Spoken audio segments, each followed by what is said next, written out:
It's $90 tape recorder. Okay, I didn't pay anything for today. Now we are on page 24. Those of us who don't have, we're looking with somebody who does. Later we'll give out the other pages. We are on towards the bottom. Rabbi Avon Bar Chia Boy, which is 4 lines down in the wide lines. Rabbi Bar Chia Boy, he asked the kash like this: Krishma Berachos,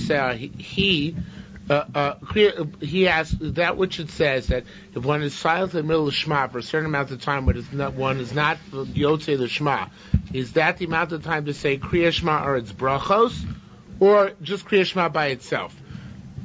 So he says Kriya Shema or Berachoseh, no. He below Berachoseh. It's the amount of time it takes to say Shema without the brachos. In other words, the brachos don't count. Say if it takes you 2 minutes to say the Shema and another 3 minutes to say the brachos of Kriya Shema, you only get 2 minutes in the middle to interrupt. If you interrupt and are silent for any prolonged period than that, you don't fulfill the Shema for that in that session. The Mashbiach, Rabbi Sivitz, takes out the next 3 words. He says they're extraneous, superfluous. Berachoseh v'lo hi. But if one is to read them, my assumption would be that it would mean that by some estimate, the brachos of Shema take roughly the same amount of time to say Shema itself. So therefore, whatever it is, it's either the time it takes to say Shema or the time it takes to say the brachos. That's the amount of time can remain silent in the middle, but not both. Rabbi Avo showed Rabbi Yochanan. Rabbi Avo asked Rabbi Yochanan the following question: Begin the ana korei Shema.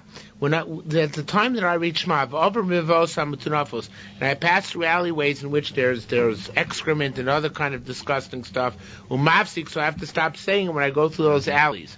Do I fulfill my obligation? In other words, by virtue of the fact that I stop then and continue later on, so do I fulfill my obligation or not?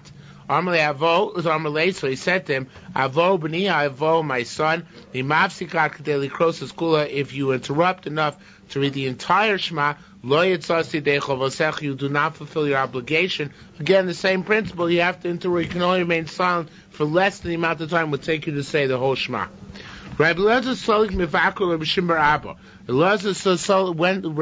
went to go visit Rabbi Shimon bar Abba.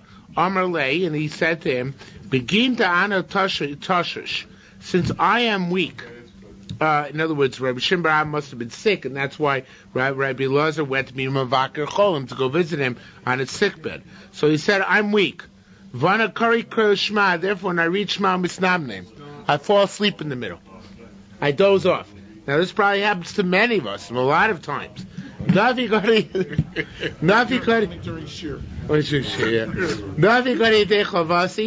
fulfill my obligation? So he said yes. Obviously, again, if he only dozes off a couple of winks, not if he dozes off so that he's silent enough time to finish Shema while he's dozing. Rabbi Yirmiyah Bar, same idea. Rabbi Yirmiyah Bar Kume, maybe we can make a little room. Rabbi Yirmiyah Bar Kume Rabbi Zira. Rabbi Yirmiyah asked him for Rabbi Zira. Begin to Rabbi Elazar Yada, the Rishim bar Abba medaktek b'mitzvasa sagin. Since Rabbi Yirmiyah asked Rabbi Zira, since Rabbi Elazar knew the Rishim bar Abba is very, very meticulous in observing mitzvahs. Now here I'll give you page 25 because I forgot to give it to you.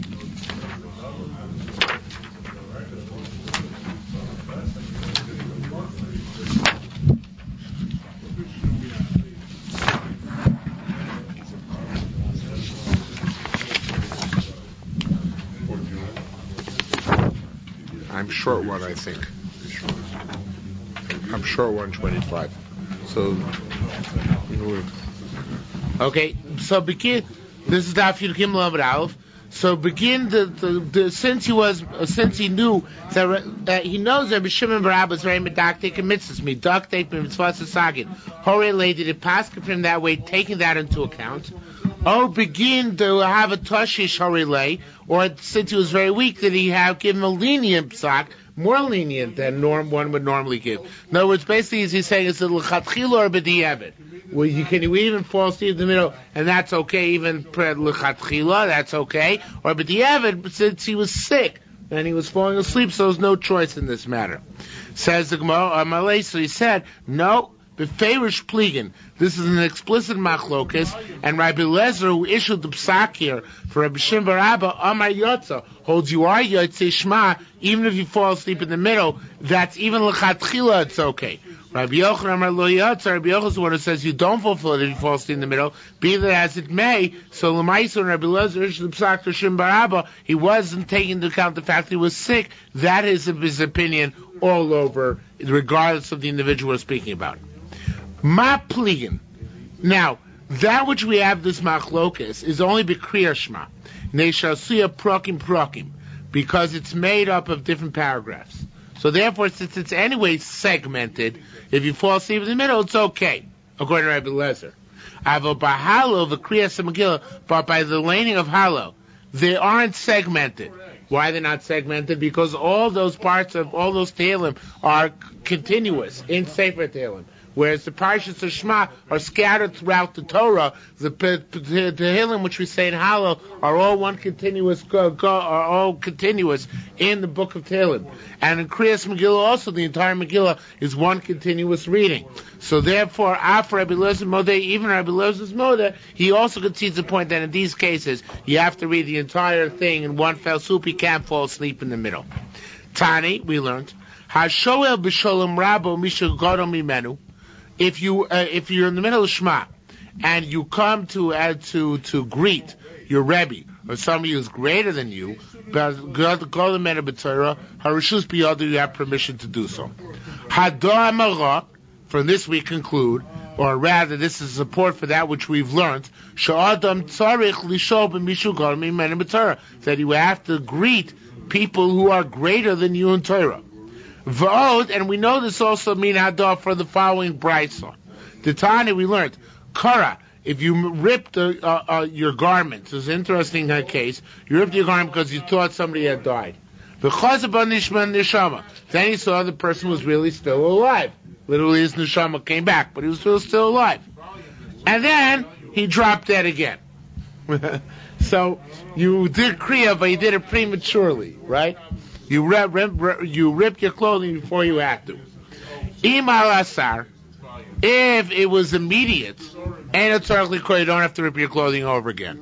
If it happened subsequently, if there was a certain interruption, you have to rip your clothing again. For what's considered to be immediate? Kedei dibur, the amount of time it takes to express an idea.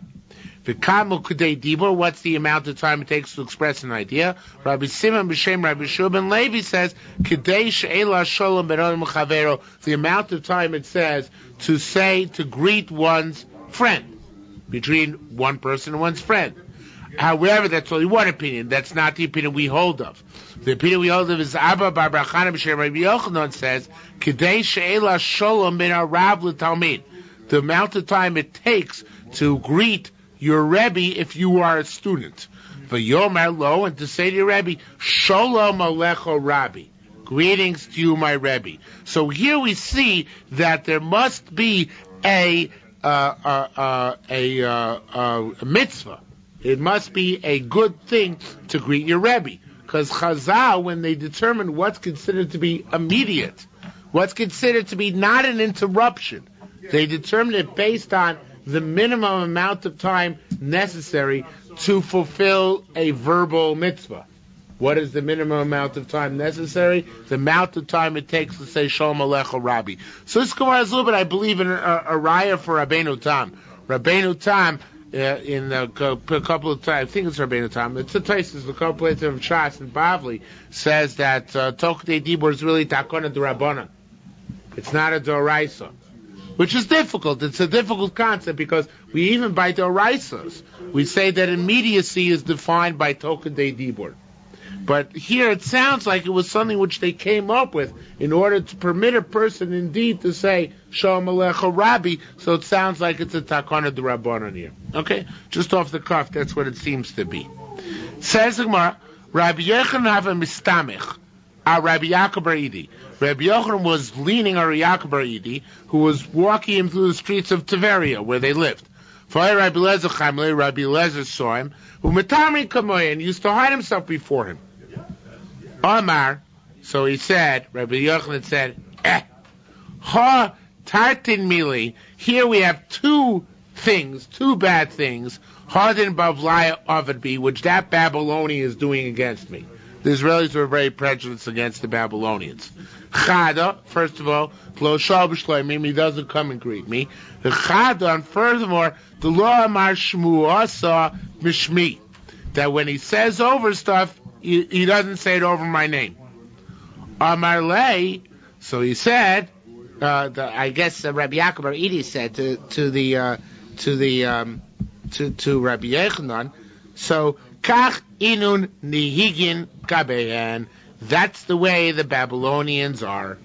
That's their custom by them. All right, what can you do? In other words, basically saying they're rude people. People in New York, right?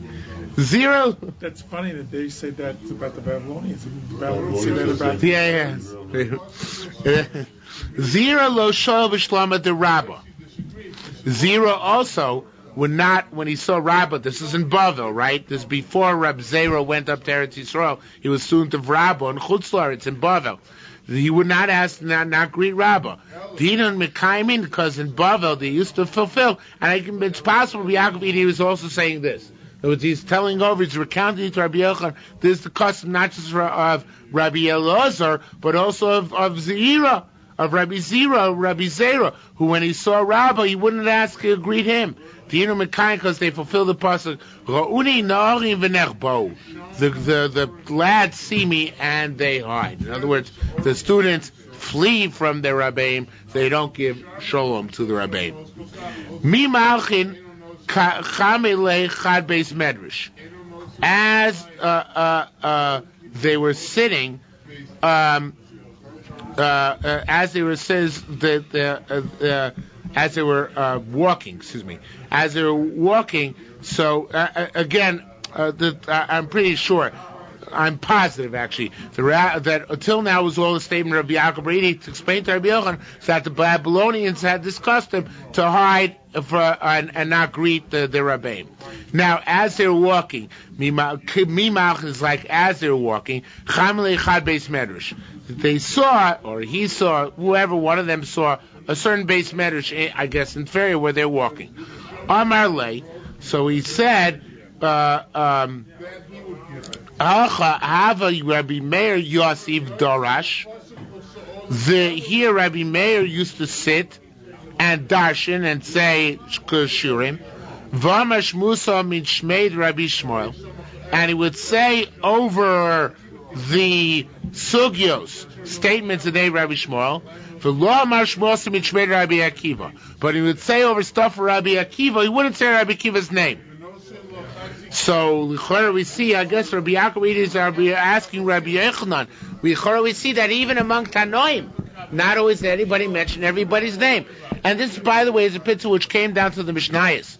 We know in the Mishnayos it says Stam Mishnah is Rabbi Meir, Valiba to Rabbi Akiva, but it's never attributed. It just says it's Rabbi Meir according to Rabbi Akiva, but it's not. The Mishnayos almost never explicitly attribute the statements, for that matter, even to Rabbi Meir, but certainly not to Rabbi Akiva. So Rabbi Yechanan said that's not a problem. Kol Alma Yadin, everybody knows, the entire world knows, to Rabbi Meir, Talmido to Rabbi Akiva, Rabbi Meir is the student of Rabbi Akiva. Therefore, he didn't have to. The Rabbi Meir didn't have to say over. So he was saying stuff for Rabbi Akiva. Everybody knew he was saying over stuff for Rabbi Akiva. So Rabbi Yaakov Edi said to Rabbi Yochanan, well, if that's the case, Kuliyal Marlo, they said back to him, Kuliyal Miyadin to Rabbi Lezer, Talmidin to Rabbi Yochanan. Everybody knows that Rabbi Lezer is your student. So you can't have any complaints against him that he doesn't say everything in your name, because everybody knows it comes to you, because everybody knows he's the student and you're the rabbi, so therefore anything he says comes from you. Okay. Mao,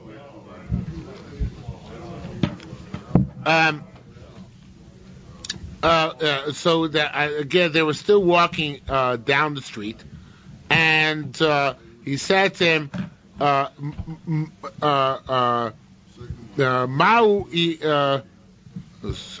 mi ober kume adure tzume. Are we allowed to walk in front of the certain type of tselem. It's a certain type of avodah zorah, I guess, was standing there, certain type of idol or something. Can we walk in front of it? Amar Leis, Rabbi Yochanan said, Mais balak yulei ayakar. What honor are we according it by walking by it? What ispale are we affording? Lay to it ayakar, any type of honor by walking by it. El avur kamei. No, of course we walk by it. The sami, we're just not going to look at it. We're not going to put our eyes upon it. Amar Rabbi Eliezer, Ya'us avad the lo avar kumich. So Rabbi Eliezer said that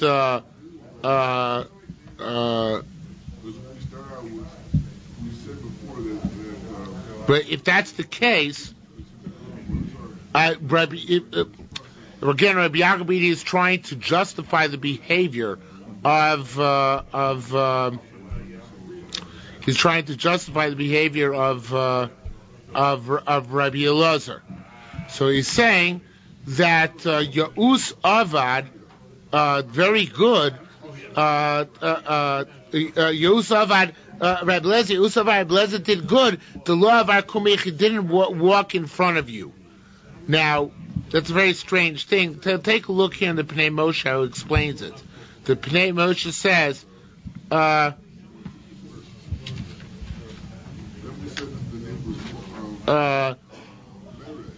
Pnei Moshe is 1, 2, 3, 4, 5, 6, 7, 8, 9 lines from the bottom of the column. See Pnei Moshe on the right hand side. Ma'as balegle ayakar. Yeah. Im rotzeh to lachlok lo kavod shelo lavor lefanov. I misinterpreted it a moment ago. It said, if you want to afford it honor, it is honoring it, not to pass in front of it.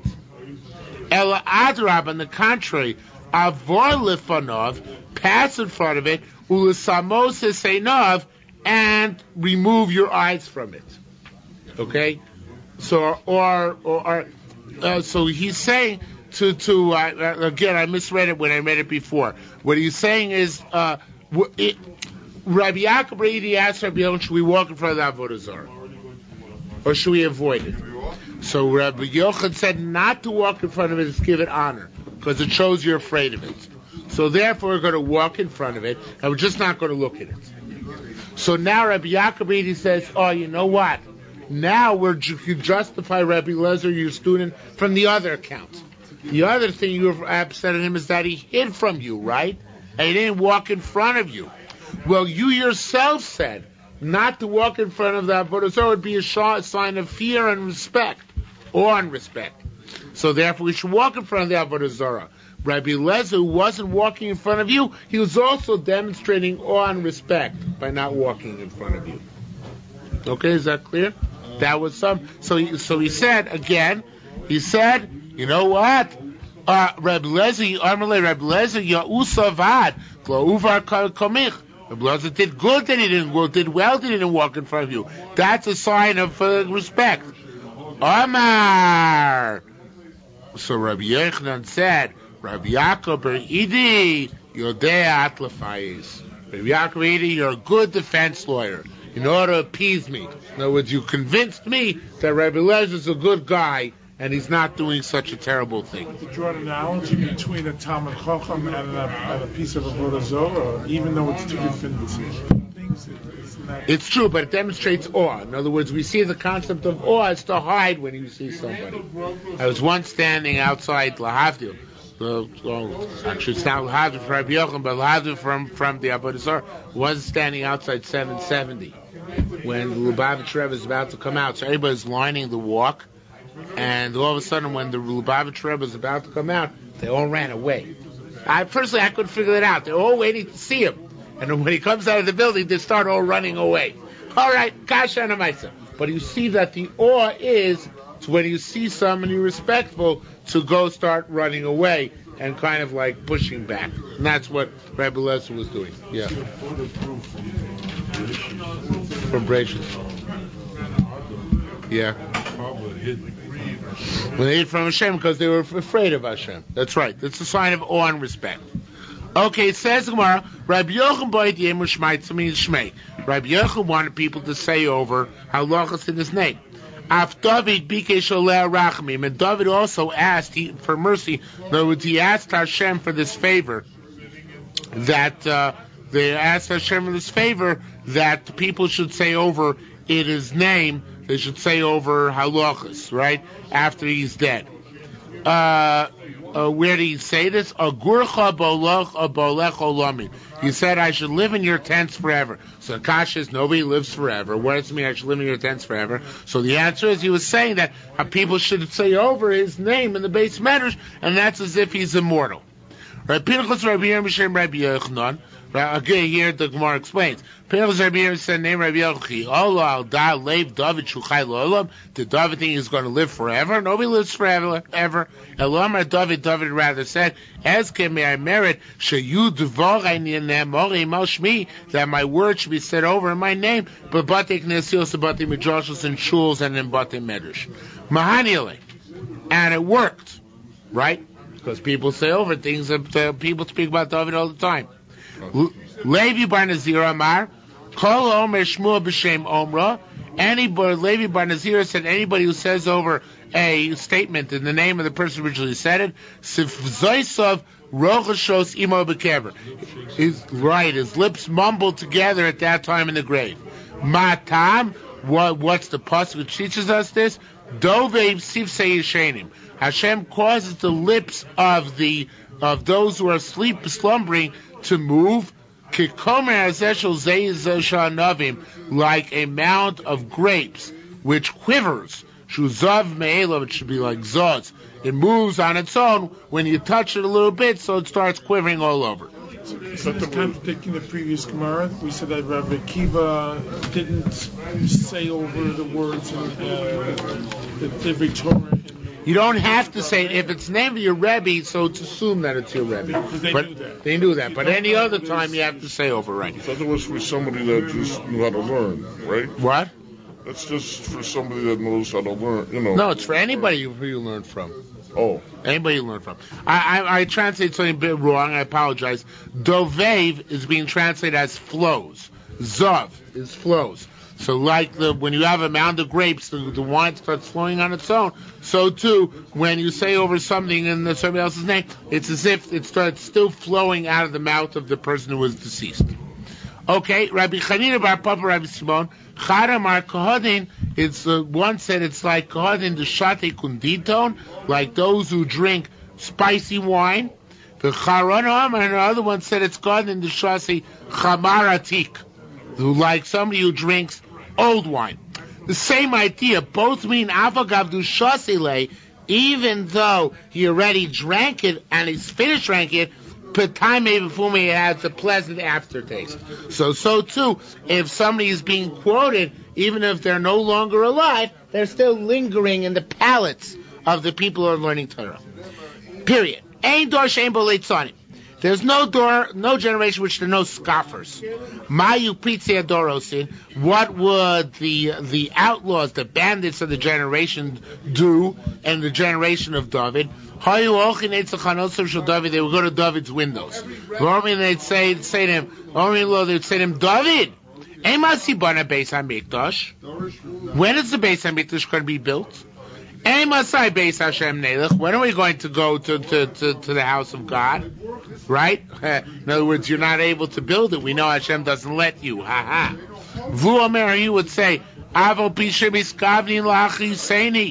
you'd say, even though they were trying to get me angry, Yavolai, let this come upon me. Shani samech belibi. I rejoice when I hear people saying they want to go to the Beis HaMikdash. Even though they're saying to scoff me, their intention to go to the Beis HaMikdash is something which is nice.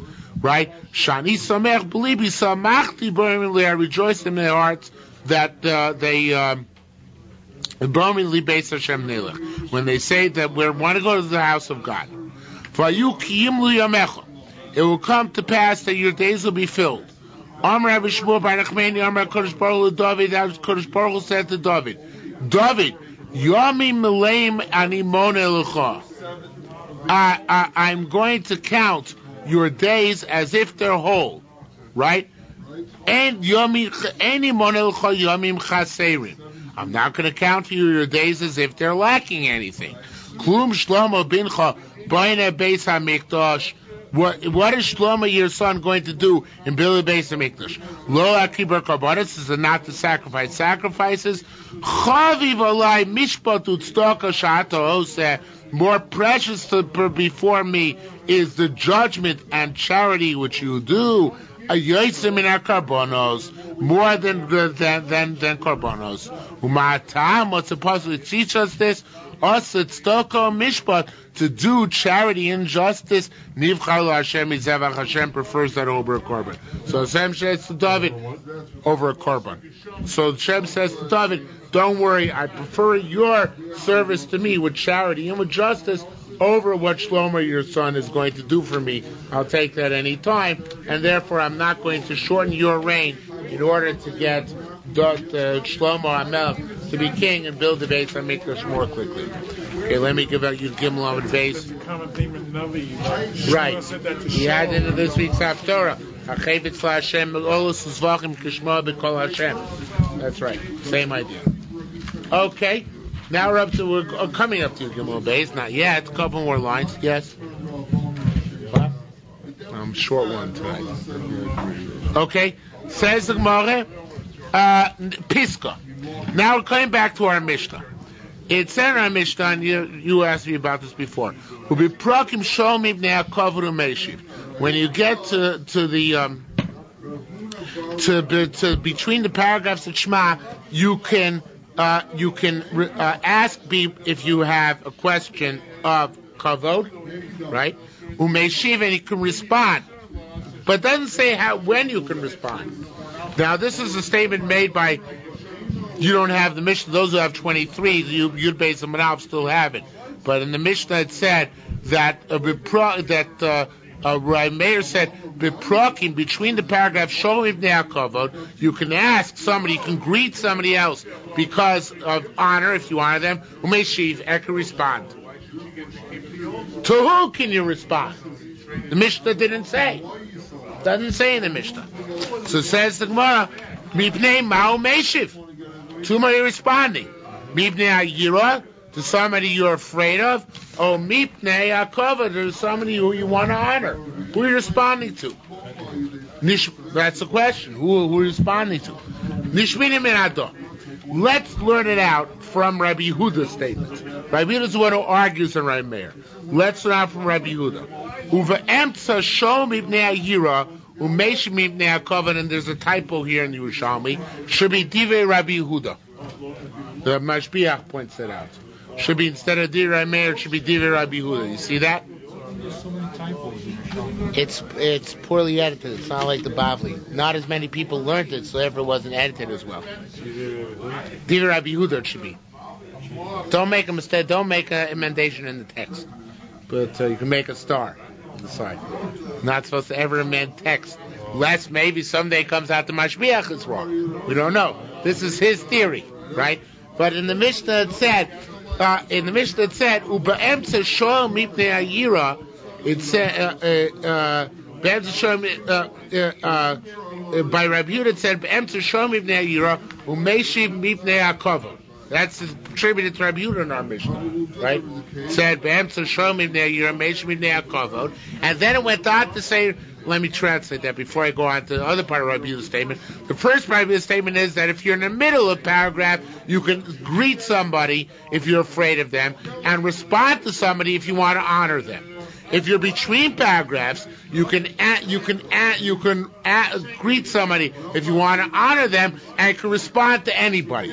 Okay, so since Rabbi Yehuda said that if you're between paragraphs, you can ask if you want to honor somebody and respond to anybody. So if that's the case, Habakat Mesa, it must be that Rabbi Meir, who's more machmir, Rabbi Meir, who's more stringent, he must hold that Mishukad Mesa, meaning Rabbi Meir, who's the first town in the Mishnah, he must hold Sholem Midnei HaKavod Umesh Midnei HaKavod. That you can greet somebody if you want to honor them, and only respond to them also if you want to honor them, not anybody, even somebody who you're not required to honor.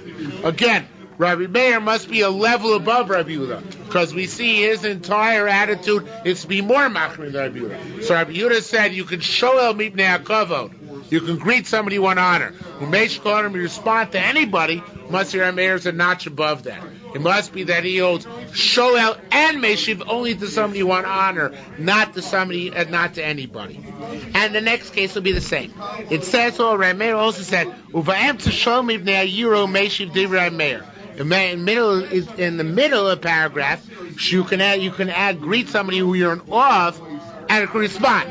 According to Rabbi Meir, Mivnei Ma'omeshiv, to whom is responding? Mivnei Ayira, somebody who's in awe of, or Mivnei Akavod, to somebody who he wants to honor. Nishmina min ador. So again, says the Gemara, let's learn out from here. Rabbi Yehuda Omer be'emtza shol mivnei Ayira. Rabbi Yehuda says in the middle you can ask because of Yira. And you can respond to somebody who you want to honor. So it must be, again, Rabbi Meir's got to be a notch above that. So Hakad Mesa, the first opinion, Rabbi Meir's must be Shoel Mipnei Ayira, that you can ask somebody, you can come and you can ask somebody or greet somebody who you are afraid of, and you can respond to somebody also only if you're afraid of them, not anybody else. All right. Until now, we'll be talking about in the middle of a paragraph. That's also true, even in the middle of a verse. Rabbi Yirmiyah Midami. Rabbi Yirmiyah would be silent, though. He would, in the middle of a pasuk, he wouldn't respond. He would just go, like he would shake his head, right? He wouldn't. Or go wave his hand. He wouldn't respond in the middle of pasuk with verbally. Rabbi Yoina Mishnah. Rabbi Yoina would even speak in the middle of pasuk. Rabbi Chona and Rabbi Yosef learned the drasha.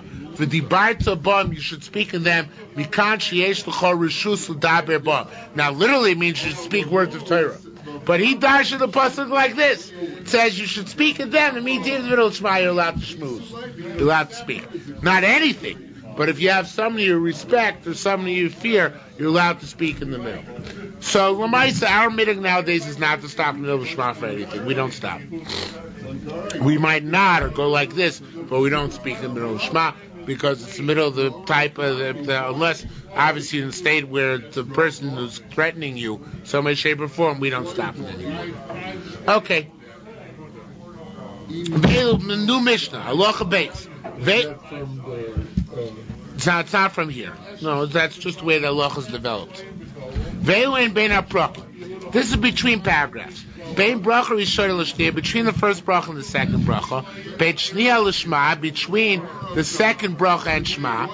Between Shema and Shema. Between Shema and Yom Shema. Between Vayom Shol Vayom. Between Vayom Shema and Vayomer. Between Vayom and Lemes Yatzi. Between Vayom and Lemes Yatzi. Rabbi Omer ben Vayomer and Lemes Yatzi. Rabbi says between Vayomer and Emes V'Yatziv, Lo Yavsik, you shouldn't stop, because it's supposed to say, on Rabbi Levi, time of Rabbi Yehuda, Ani Hashem Elokeichem, even though Shema ends, Ani Hashem Elokeichem, we have a pasuk in Yo which says, Hashem Elokim Emes, and we want to emulate that pasuk and put the word Elokeichem next to the word Emes, and therefore we don't interrupt between Elokeichem and Emes. New Mishnah. Rabbi Shimon Karcha. Lama kadma Shema v'Yom Shema. Why do we say Shema before v'Yom Shema? In order to first accept upon yourself the yoke of heaven, and afterwards accept the yoke of the commandments, which are described in the second paragraph.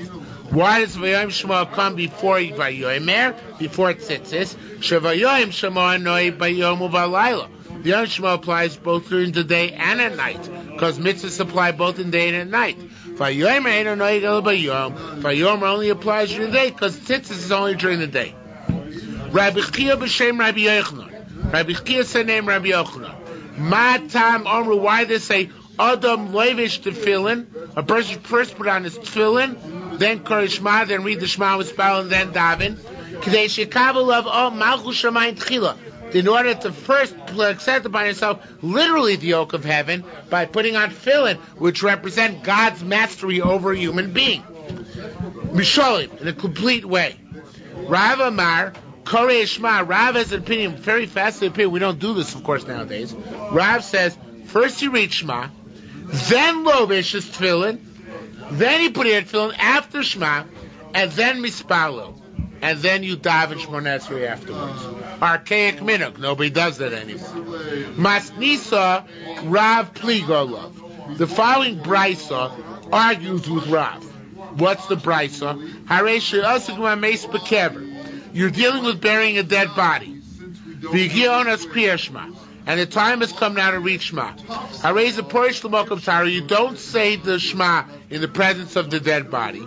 You go to someplace tohar, someplace where there's no dead bodies around. V'lovich tefillin, and first you put on tefillin, v'korei Shema, and then you say Shema is spelling down with Shmoneh Esrei. So that's not like Rav, right? Because here you put on tefillin first. However, Masnisa, there's another brisa, which is Misayeh L'Rav, which assists Rav.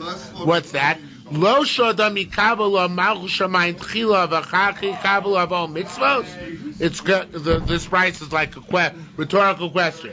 Shouldn't one first accept upon oneself the yoke of heaven, and then accept oneself the yoke of mitzvahs? Well, then it also follows that first you accept by yourself the yoke of heaven, then you accept by yourself the yoke of mitzvahs, and then you do the mitzvah.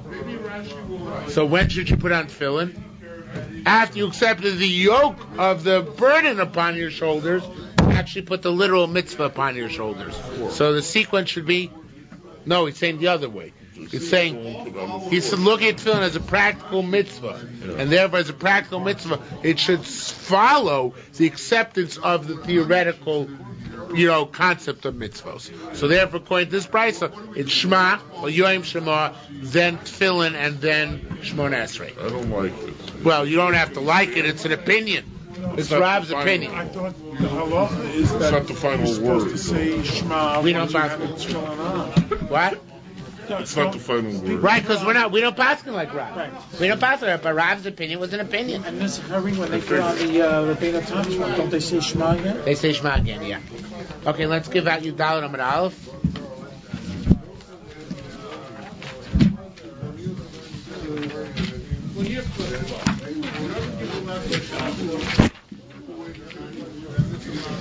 Okay? But even the other opinions in there for us to learn something from. Yes, right. So, yes, every opinion we have to learn something from. That's why it's in there. Correct. Okay, says the Gemara, I'm Rabbi Yana, fascinating halacha, people. Yes, sure.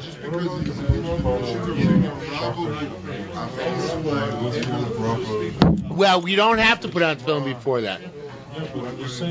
We put on tefillin all the way at the beginning. Right. Yes, right. Because the main thing is for Shema, but not right. So therefore, that's why there are different customs. Right.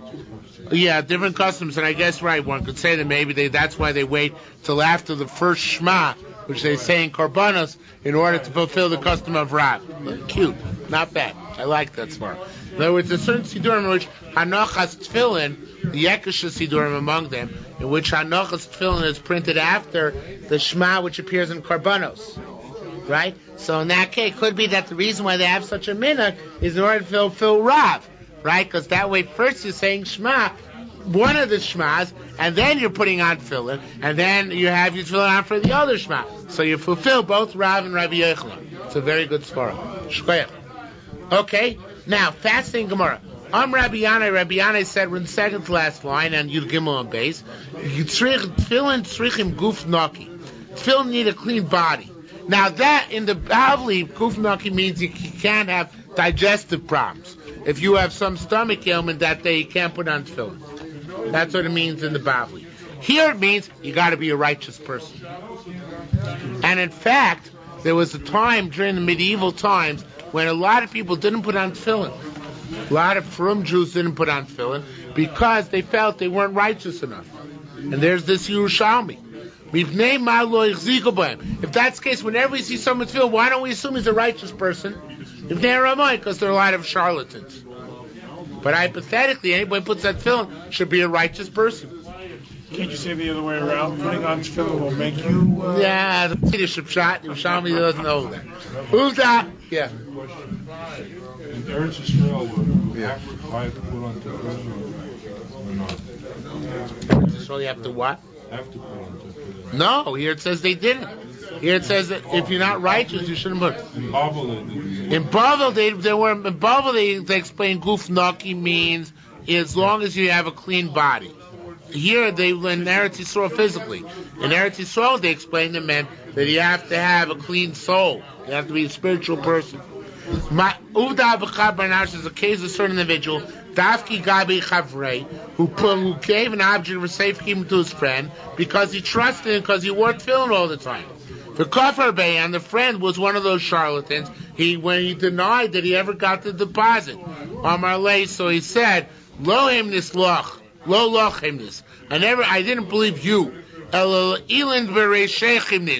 believe that which was upon your head. And now you're going against it. It's a terrible sin you're committing. That you're a person who wears tefillin all the time, and yet when I give you an object for safekeeping, you deny it. Rabbi Yanai of a lovshan acher cholyav shloshi yamim. Rabbi Yanai would put on tefillin after he had been sick for 3 days. Why? Lomar, to teach us shacholi mimarek. The sickness he felt after 3 days of affliction, he had achieved some certain cleansing because he had been punished for his sins. Right? How do we know this? Matam, what pasuk teaches us this? He who forgives all your sins is the person who heals all your wounds, all your sicknesses. So therefore we're saying, not the person, is the God. So therefore it's saying that if God afflicts you for 3 days, you already have your averos, and therefore you're suitable to put on tefillin. Excuse me? Why is it 3 days? 3 days is always like a minimal period of a significant thing. So therefore, if you're sick for 3 days, it's significant. Anything which is significant has to take 3 days or 3 times. Okay, so that's why it's that's why at that point he put on tefillin. Rabbi Yochanan Zaki, look. Is it something to do with the Genesis, the 3rd day of the circumcision? I don't think so. Maybe, but I don't think so. I'd have to think about it some more. Rabbi Yochanan Zaki, love and tefillin, zayin minei.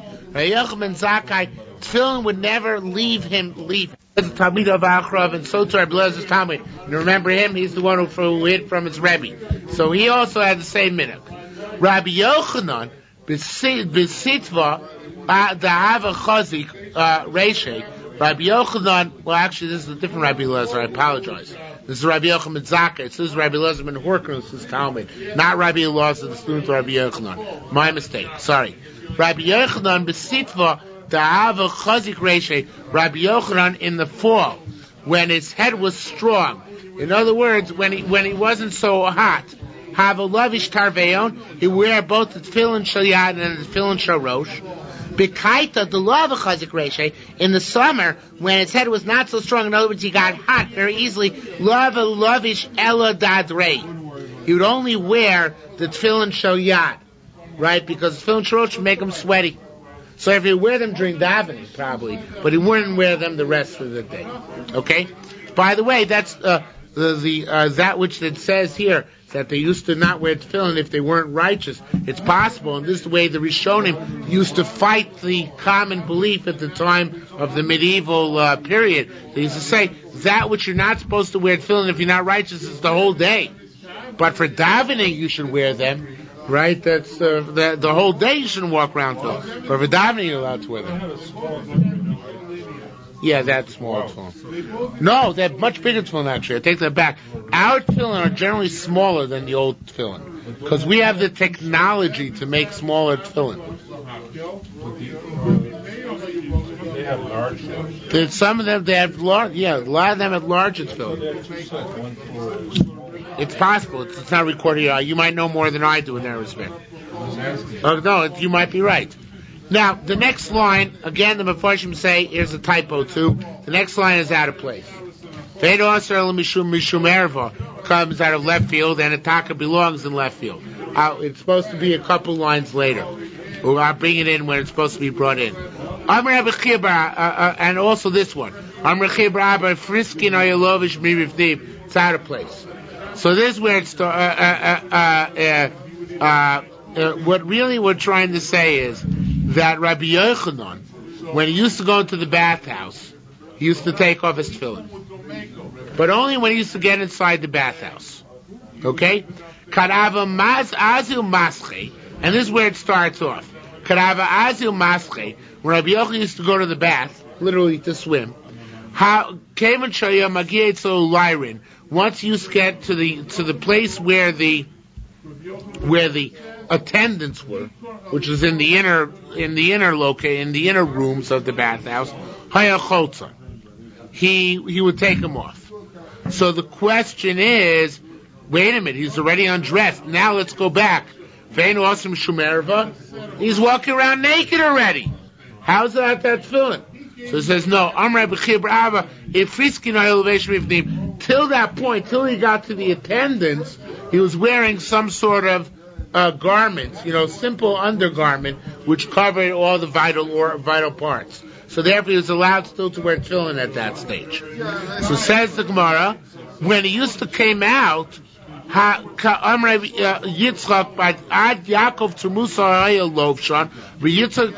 argues. He says he wouldn't take him off in the bathhouse.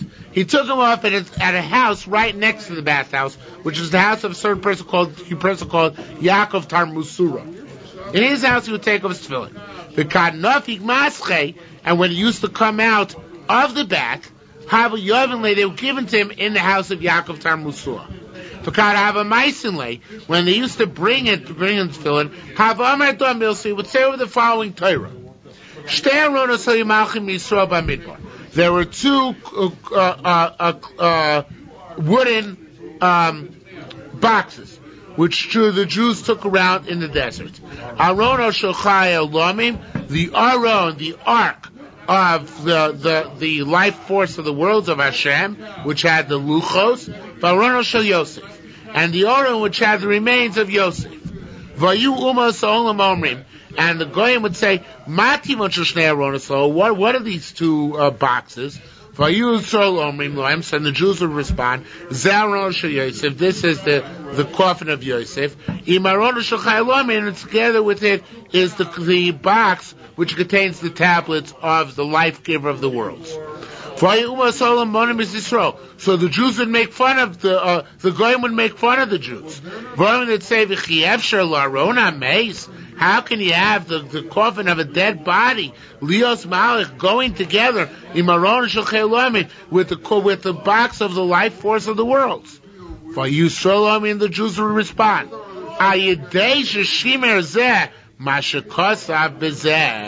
you know why? Because Yosef, he kept what it says in the other box. That which it says in Luchos. Now, as to Yerushalmi, that's a nice Dvar Torah. But why did Rabbi Yochanan have to say this over when he came out of the bath? Rabbi Chanina said, "Bekin Meimer Milador." He wanted to say a word in Torah. Wanted to say a vort. So Amalei Rabmana, so Rabmana said, "V'hachi lo havale milador chore lemeimar." He didn't have any other words of Torah to say. He had to say this, the same old vort every time. So says the Gemara, you misunderstand. Again, let me read that line over again. How could it be that lo havale, they didn't have mila doraya chore, another word in Torah, lemeimar, to say eladah, except for this one. Ella, I used to say this over, kinturin havud. He was criticizing the people bringing the tefillin that they didn't bring him fast enough. Amar, he said, Lomar, to tell them, Yosef lo zacha l'malchus. Yosef only merited the kingship. El aidei sheshimrit soiser shal kodesh baruch hu. Only by keeping the mitzvahs of Hashem with great diligence. Vanu lo zachinu l'kol kavod hazeh. Now we only merited the great glory of being Jews. Only by keeping the mitzvahs of Hashem. Vatum boi mevatla mitzvahs, and you want to keep the mitzvah away from me? In other words, bring my tefillin much more quickly. What's going on here? I want to get them on already. Bezin Sanam Mavarech. What? How do you make a bracha on tefillin? Rabbi Zrikon Mishem Rabbi Yaakov Bahidi says, "Kshunoisen al yad ma'omer." When you put on your hand, what do you say? Bruch Asher Kisham Tzav Tzivano al mitzvahs tefillin. And Kshunoisen al rosh, you put on your hand, ma'omer Bruch Asher Kisham Tzav Tzivano al mitzvahs hanochas tefillin. Now this is a riot from Nusach Ashkenaz. They make two brachas, right? Because there's one on the Shulyan and one Shul Rosh. Many have the custom. Brachas here are the opposite. They're the opposite of what we do, but they're two brachas. By Nusach Sfard, they only make one bracha because they learn, like the Bavli, it sounds in the Bavli, you only make two brachas if you spoke between the Tefillin Sheyad and Tefillin Shel Rosh, right? So, it sounds in the Yerushalmi that you always make two brachas. What exactly the order is, that something else. Shul Chotzam, but Yerushalmi is another chiddush. When you take off the Tefillin, Ma'u Omer, Baruch Asher Kishanu Mitzasav Tzivanu Lishmar Chukav. You make a mother bracha when you take them off. We don't make this bracha. Asher Kishanu Mitzasav Tzivanu Lishmar Chukav. Now, we'll talk a little bit more about this bracha. We're up to you down on the face. No. That bracha's not the Bavli.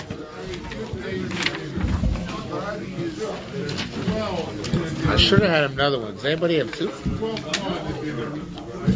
Still missing one? Oh well. Looking together. Sure. You're also missing, right? I must be in my briefcase. It's fine. You have the Gemara anyway. Okay. Is the Girsa significantly different than there? I'm on you down over. It's shorter. Okay. But are the words in the text different? No. Okay. Says the Gemara Va'asya, and this is going like Command Omar. We're on Yudal base now. Command Omar b'chukas tefillin hakosu medaber. That this chukah, when it did, the Pnei Moshe brings down the pasuk v'shamartes hachukah zos miyomim yamimo. Says you keep this chukah for all days. So there's an opinion which holds that's going on tefillin hakosu medaber. So that's why I make this bracha. Asher kishan mitzasav tzvanu lishmar chukav. Beram, however, command Omar b'chukas haPesach kosu medaber. There's another interpretation which says that pasuk is talking about the laws of Pesach, not the laws of Tefillin, which are also mentioned in that parsha. So b'dah, he wouldn't say this bracha afterwards. So I guess we hold like this opinion. Rabbi Abo b'shem Rabbi Lazar said, "And no said Tefillin b'layil, if you put on Tefillin at night, over by say, you transgress a positive commandment." Matam, what's the pasuk which teaches us this? You should keep this law in its time. Miyamim yamima. In days. Yamim days below leilos. Yamima, certain days. Prat l'Shabbos and Yom Tov, and down on Shabbos and Yom Tov. Ask the Gemara, how can you say this? Rabbi Avo, Yosef Masti Baramsha. Didn't Rabbi Avo used to sit at night and learn the tefillah love, and he had tefillin upon him? Says more mitzadini navel. He put him sideways, so he wasn't doing the mitzvah. Put him sideways on his head. Ukemin pikado, how you biyado. He was just keeping them on his head for safekeeping, like a deposit. Easter boy lemim. However, there are others who say, and this is where we paskin, lo amar lo no say. The only prohibition is to put him on at night. But if you have them on during the day, mutter, you're allowed to leave him on until a time which is convenient. Easter, not because of the pasuk. What? No, not because of the pasuk. Yeah. So how come what? do that now? Why? That's why you have to take him off at night because you might fall asleep. Yeah. So why can't we work to fill it all day now? You can work to him, but because you're not righteous. You have to have a goof knock. You have to be very righteous to wait till all day. There are a couple in Israel. There are. But even those people, they do it repetitiously. You know, like they keep it under their jacket, and they wear a hat so it covers, because it's considered to be a very haughty thing unless you're very, very righteous. But there are people who wear tefillin all day in Israel. There are. I know too. Okay. It could be also that you don't put it on all the night. person should not do anything that he doesn't know about. No, that's true. No, we're talking about when a person's awake at night. When you're asleep, you must take them off. There's no doubt about that. Okay? What if you leave them on? No, it's bad. If you left them on, you're doing something bad. Do tshuva. The person in Israel will do it anyway. They take them off at night. No, at night they take them off. They take them off. Two Yeah. questions. So the day after Yom Kippur, then, when you do Shuvah, then everybody's righteous, so everyone could work to film then. Okay, could be. Okay, and then the other thing is you said a spiritual person. Do you mean a person who's nefesh? No. I mean a person who keeps halacha meticulously. Nothing to do with spirituality. No. You said spiritual. No, actually, I have to borrow terminology. Says Gemara, Easterboy Meimar. Some people say, Easterboy Meimar Nishmini Me'ador. Some people learn the same thing from here. It should be for you a sign. Eshul Cholos, it's on days when you need a sign. Probably Yom Tov Shabbosos, except for exclude Shabbos Yotav. Shekulonos, they themselves are a sign of you don't need another sign of your Jewish state. For Locain, so it says more, wait a minute. You don't need, Locain Kosam Yomi Yamima? Doesn't it already say Yomi Yamima? Why do we need another drasha of Ayol Cholos? So says the Yerushalmi, this is fascinating. This is probably the most fascinating thing we've seen in Yerushalmi since the beginning of the Masechta. So, which the Bavli would never say. Ela ki demar Rabbi Yochanan, like Rabbi Yochanan said, Kol mila delo mechavra, anything which is not clear, misamchin lo miasin sagin, we bring proofs from it from many places in the Torah. In the Bavli, every time you have an extra drasha, the Bavli asks, why do you have another drasha? Why do you need another pasuk? This other pasuk must have another purpose. Rabbi Yochanan says, what? No, a lot of times. Yeah, many times. If it's something is not clear or vague, so there are many drashas in the Torah which teach you the same point. There could be redundant drashas in the Torah. It's like antithetical to the entire approach of the Bavli. Okay? Says the Gemara, Tamad Nina. Over there we learned, Nashim va'avadim p'tur mikriyas Shema. Women and slaves are parted from Shema, u'minat tefillin and from tefillin. Nashim, I know women don't have to put on tefillin. Limadatem osamas b'nechem. You should teach your son's Torah, v'los b'nosechem, not your daughters. As shu chayiv tam Torah, those are required to learn chayiv tefillin or chayiv to put on tefillin. Nashim she'ena chayiv tam Torah. Women are not responsible to learn Torah. Ena chayiv tefillin, they're not required to put on tefillin. So a Simon asked the Kasha, Hare Michal Bas Kushi. Michal, the daughter of Shaul. Not sure why it's called Kushi. There is a chazal about that somewhere, but I forgot what it says. But Michal Bas Kushi, Haisol Oveshes Tefillin, she put on Tefillin. Vishlo Shiona, furthermore, we have another Kasha, the wife of Yonah the prophet. Haisol Oler Gom should go up on the pilgrimages, even though women are not required to. It says, V'lo Michal B'yad Chachamim. And Chachamim did not protest either case. So Rabbi Chizkiah says, B'Shem Rabbi says, no. Ishul Shayona Hushva. When the wife of Yonah used to go up on pilgrimage, she was turned back. Michal Bas Kushi, Michal B'yadei Chachamim.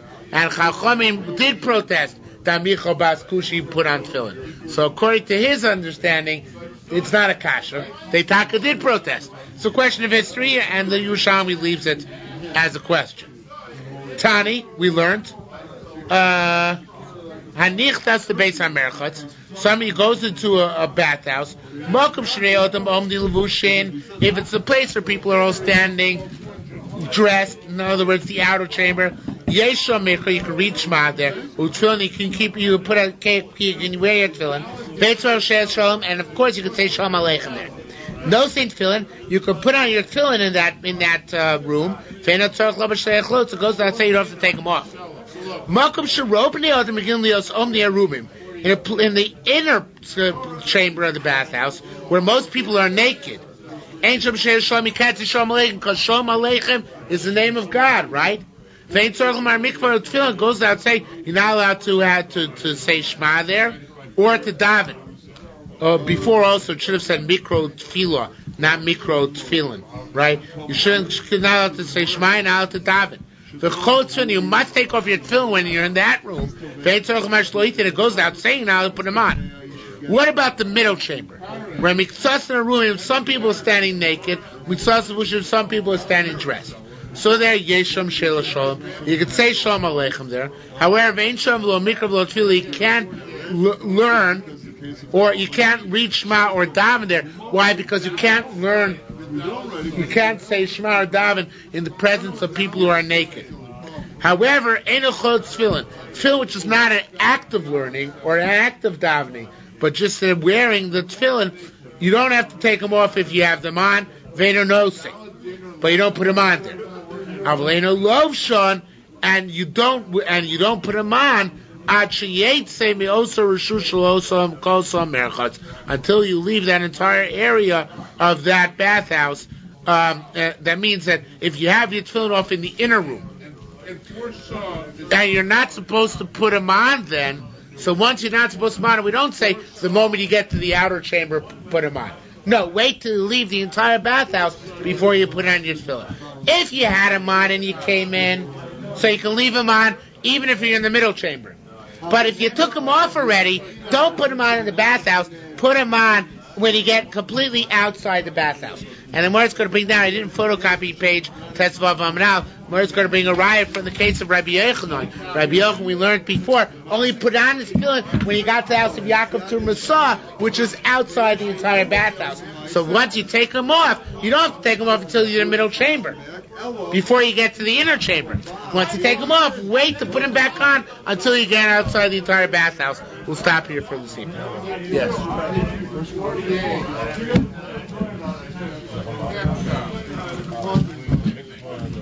Same thing. Mikvah and bath is the same thing. Same thing.